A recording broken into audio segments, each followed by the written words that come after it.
ዶርቲ ኢዲ እንደ አውሮፓውያኑ አቆጣጠር በ1904 ዓ.ም በእንግላንድ ለንደን ተወለደች።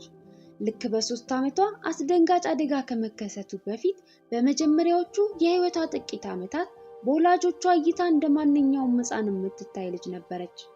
የህይወቷ መልካም ወይም መጥፎ አጋጣሚ ግን አንድ ቀን ተከሰተ። በወላጆቿ ቤት ውስጥ በመጫወት ላይ ሳለች በድንገት ከቤታቸው ደረጃ ላይ ተንሸራታ ወለሉ ላይ ስትደርስ ሰውነቷ ምንም አይነት እንቅስቃሴ ማሳየት አቆመ። በሁኔታዋ ወላጆቿ በድንጋጤ ተውጠው ፊዚሻን ተጠራና ሁኔታዋን ከተመለከተ በኋላ ግን ያገኘው ውጤት ይልቁኑ ለወላጆቿ መልካም ዜና አልነበረም። በሚያሳዝን ሁኔታ ዶርቲ ሞታለች። ከዛም ፊዚሻኑ የዶርቲን ህይወት አልባ ሰውነት በማቆያ ክፍል ውስጥ አልጋው ላይ እንደተወው የሞት ሰርተፍኬቷን ለማዘጋጀት ትቷት ይወጣል። ከአንድ ሰዓት ቆይታ በኋላ ወደ ማቆያ ክፍሉ ሲመለስ ግን አስደንጋጭ ነገር ተመለከተ። ዶርቲ በፍጹም ጤነኝነት ስሜት ምንም እንዳልተፈጠረ ይመስል አልጋው ላይ ቁጭ ብላ በአሻንጉሊቶቿ ስትጫወት ያገኛትና በታላቅ ድንጋጤና በተደበላለቀ ስሜት ለቤተሰቦቿ ነገራቸው። እናም ቤተሰቦቿ የፊዚሻኑ ስህተት ይሁን ወይንም በቤታቸው ውስጥ የተፈጠረ ትልቅ ተአምር ትኩረት ሳይሰጡት ብቻ ትንሿ ዶርቲ በህይወት ስለተመለሰችላቸው እጅግ ደስተኛ ሆኑ። ይሁን እንጂ ቀናት በሄዱ ቁጥር በትንሿ ዶርቲ ኢዲ ላይ ትልቅ ለውጥ እንደተካሄደ ግልጽ እየሆነላቸው መጣ።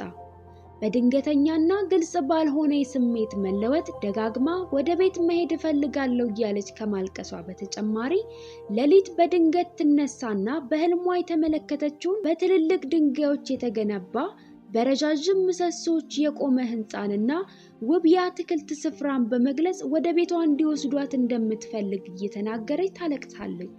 ምንም እንኳን ወላጆቿ ቤቷ እንዳለች ደጋግመው ቢነግሯትም ለውጥ አልነበረውም። ብቻ በህልሟ የተመለከተችው ቤቷ መሄድ እንደምትፈልግ ደጋግማ ከመናገር ውጪ ወላጆቿም በአደጋው ምክንያት የተፈጠረ ጊዜያዊ ችግር እንደሆነና በጊዜያት ቆይታ እንደሚተዋት በማሰብ ሲንከባከቧት ቆዩ። ከአንድ ዓመት በኋላ ወላጆቿ ዶርቲን ወደ ብሪቲሽ ሙዚየም ወስደው ሊያዝናኗት ይወስናሉ። ብዙውን የጉብኝት ጊዜ ታምረኛዋ ሕፃን በዝምታና ፍላጎት በማጣት ስሜት አሳልፋ ነገር ግን ወደ ጥንት ግብፃውያን ቅርሶች ስፍራ ሲደርሱ በድንገት ከእናቷ አጃፈት ልካ በመሮጥ የግብፃውያን አማልክት ሐውልቶች ጋር ሄዳ የእያንዳንዳቸው እግር ስር በመውደቅ እግሮቻቸውን መሳም ጀመረች። በመጨረሻም በሳጥን ውስጥ ያለ አስክሬን ታገኝና እርምጃዋን በማቆም ፊት ለፊቱ በጉልበቶቿ ወድቃ በዝምታ ተውጣ ለ30 ደቂቃ ያህል የአስክሬኑ ፊት ላይ አተኩራ ቆየች። ወላጆቿም የምታደርገውን ነገር ሁሉ በዝምታ ተመልክተው በመጨረሻም ከተንበረከከችበት ቦታ አንስተው መሄጃ ሰዓታቸው እንደደረሰ ቢነግሯት በታላቅ ቁጣ እነኚህ ህዝቦቼ ናቸው እዚህ ተውኝ በማለት ድምጿን ከፍ አድርጋ ተናገረች። ይሁን እንጂ ወላጆቿ የልጅ ነገር ሆኖባት እንደሆነ በማሰብ አግባብተው ወደ ቤታቸው ወሰዷት። ከጥቂት ወራቶች በኋላ ዶርቲ በጋዜጣዎች ላይ የግብፅን ፎቶግራፎች ስትመለከት በድንገት አይኖቿ የአቢዶስ ቤተ መቅደስ ፎቶግራፍ ላይ ቀሩ። ይበልጥ ባተኮረች ቁጥር በህልሟ ደጋግማ ስትመለከተው የነበረው ቦታ እንደሆነ ይበልጡን እርግጠኛ ሆነች። ወደ አባቷ በፍጥነት ሄዳ ፎቶግራፉን እየጠቆመች በፍጹም የእርግጠኝነት ስሜት ይሄ ነው፣ ይሄ የምኖርበት ቦታ ነው፣ ግን ዛፎቹ የታሉ? የአትክልት ስፍራዎቹ የቱ ጋር ናቸው ብላ ጠየቀችው። ነገር ግን አባቷ ወደ ግብፅ ሄዳ እንኳን እንደማታውቅና ቤቷ እንዳልሆነ ሊያስረዳት ቢሞክርም የዚህ ቤት ሐሳብ ግን ከአይምሮዋ ሊወጣ አልቻለም። ፍላጎቷና ሐሳቧ ሙሉ በሙሉ ወደ ጥንት ግብፃውያን መሳቡ የልጅነት ጊዜዋን አስቸጋሪ እንዲሆን ያደረገው ጉዳይ ነበር። በሰንበት ትምህርት ቤት ውስጥ ሳይቀር ለሌሎች ህፃናት ክርስትናን ከጥንት ግብፃውያን ሃይማኖት ጋር አነጻጽራ በመናገሯ ምክንያት እንድትታገድ ተደርጋለች። በግል የሴቶች ትምህርት ቤትም አስተማሪዋን ተቃውማ ግብፃውያንን ያስተምራቸው የነበረውን አምላካቸውን በመጥራቷ ከትምህርት ቤት ታገደች። ይበልጡኑ በሃይማኖት ተቋም ውስጥ ሁሉ የቀደመ ሃይማኖቷን በማስታወስ በአሁኑ እምነታቸው መዝናናቷን ለቄሱ ከተናገረች በኋላ ከካቶሊክ እምነት ታወግዛለች። ከጊዜ ወደ ጊዜ ዶርቲ ኤዲ በመደበኛ ትምህርት ላይ ፍላጎቷ እየጠፋና ይልቁኑ ከትምህርት ቤት እየወጣች ወደ ብሪቲሽ ሙዚየም መሄድ ጀመረች። ወደ ሙዚየሙ ደጋግማ በመሄድ ማንበብ የቻለችውን በሙሉ ማንበብ ስታዘወትር ልክ 10 ዓመቷ ነበር። ይህ ድርጊቷ በብሪቲሽ ሙዚየም ውስጥ የግብጽና የሲሪያ ቅርሶች ኃላፊ ኢኤ ዋለስ ባች ትኩረት ውስጥ ይከታታል።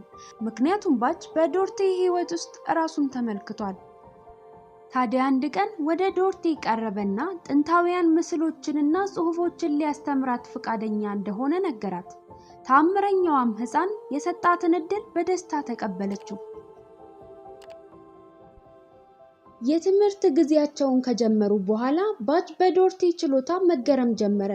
ከትምህርቱ ክብደት የተነሳ ወጣትና ጎልማሳ ተማሪዎች ለመረዳትና ለማወቅ ብዙ ዓመታት ሲፈጁባቸው፣ ዶርቲ ግን ገና በህፃንነት ጊዜዋ ሁሉንም በቀላሉ በጥቂት ወራት ውስጥ ጥንቅቅ አድርጋ አወቀቻቸው።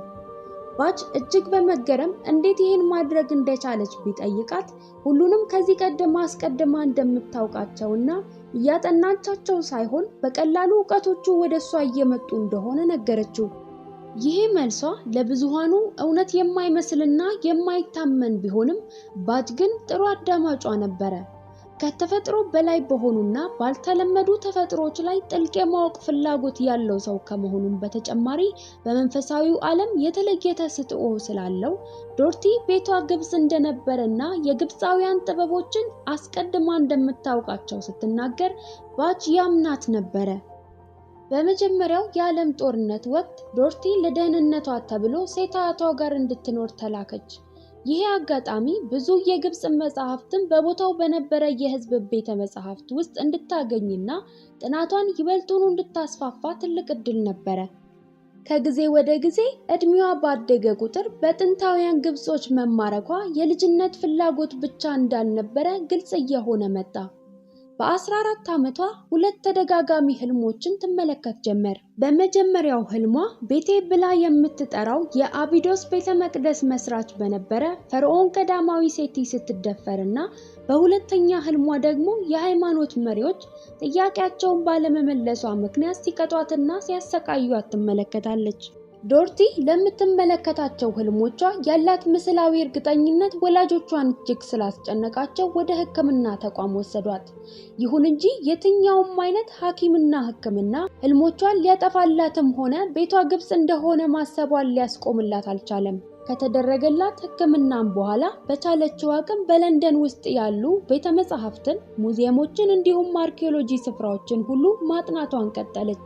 በዚህ ሁኔታ ለብዙ ዓመታት ከቆየች በኋላ አይኤ ሜጎልድ ከተባለ ግብጻዊ ጋር ተዋውቃ በ1929 ዓ.ም ወደ ግብጽ በመሄድ ከእርሱ ጋር ትዳሯን ለማድረግ ወስና ጉዞዋን ጀመረች።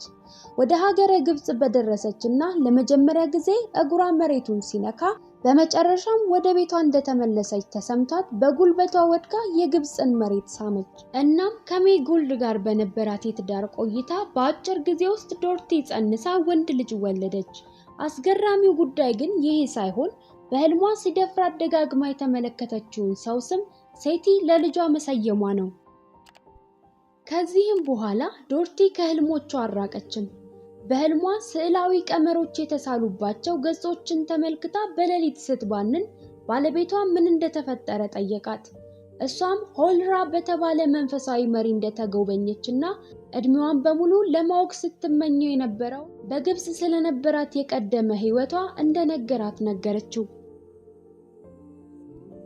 ታሪኳ ከአቢዶስ ከተማ በንጉስ ፈርዖን ቀዳማዊ ሴቲ ዘመነ መንግስት ይጀምራል። ትንሿ ህፃን ከንጉስ ሴቲ ወታደሮች መካከል አንዱ ከነበረ አባቷና የአትክልት ነጋዴ ከነበረች እናቷ ትወለዳለች። ወላጆቿም አዲሷን ህፃን ቤንትሪሼት ብለው ሰየሟት። ቤንትሪሼት በ3 ዓመቷ እናቷ ባጋጠማት ህመም ምክንያት በሞት ተለየቻት። አባቷም በስራው ግዳጅ መሰረት ከአገር ሊወጣ ግድ ስለሆነበት ትንሿን ቤንትሪሼት የሚያሳድጋት አልነበረም።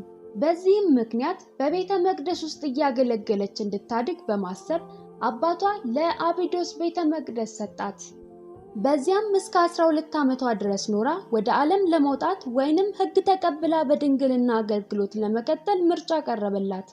እሷም በቤተ መቅደስ ውስጥ ለመኖር ወስና ሕግ ተቀበለች።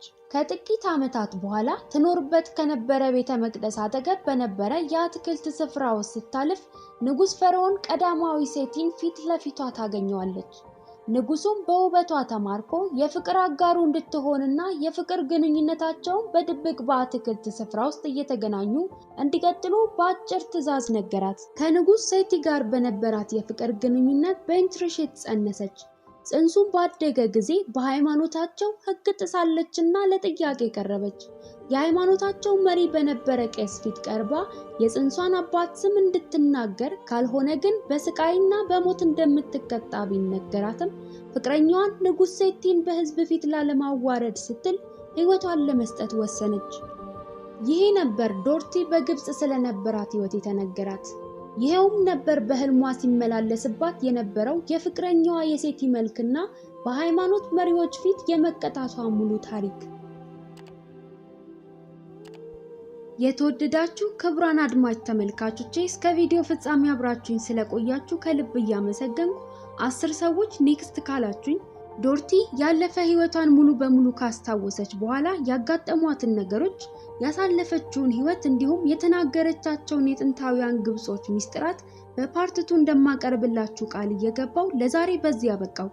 ሐሳብና አስተያየታችሁ አይለየኝ እያልኩ በሚቀጥለው ቪዲዮ እስክንገናኝ ድረስ ቸር ቆዩልኝ።